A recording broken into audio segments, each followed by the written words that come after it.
Nord-Ouest a enduré de nombreux défis tout au long de sa vie, mais rien n'allait l'empêcher de répondre à l'appel aux armes.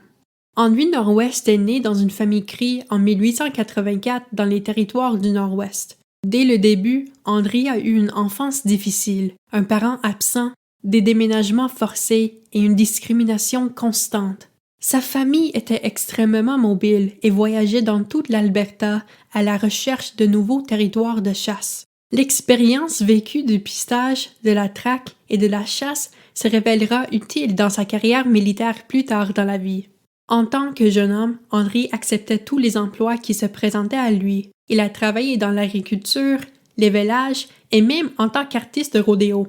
En août 1914, la Première Guerre mondiale commence. Et en janvier de l'année suivante, Henry Nord-Ouest avait décidé de s'engager. Il s'engage sous le nom de Henry Louis, mais seulement 3 mois plus tard, il est réformé pour mauvaise conduite.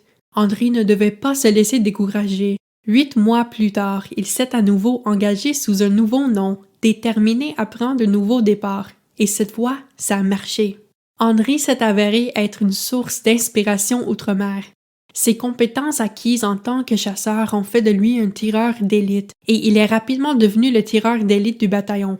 Ses camarades soldats l'ont décrit comme étant consciencieux, talentueux, courageux et dévoué à son unité. Henry Nord-Ouest a aidé le noyau canadien à remporter la victoire lors de la bataille de la crête de Vimy et en 1917, il a reçu sa première médaille militaire pour cela. La citation de sa récompense dit qu'il a fait preuve de beaucoup de bravoure, d'habileté et d'initiative en tirant sur l'ennemi après la prise de la crête de Vimy. Par son activité, il a sauvé la vie d'un grand nombre de nos hommes. Henry a continué à se battre et 1 an plus tard, en 1918, il avait accumulé plus de 100 ennemis tués. Un record qui, à l'époque, était inégalé par toute l'armée britannique. Il a reçu une barrette pour sa médaille militaire et est devenu vénéré par les troupes. Malheureusement, quel que soit le talent d'Henry, à la guerre, il suffit d'un moment malchanceux. Le 18 août, 3 mois seulement avant la fin de la guerre, il a été touché par un sniper ennemi qui l'a tué sur le coup.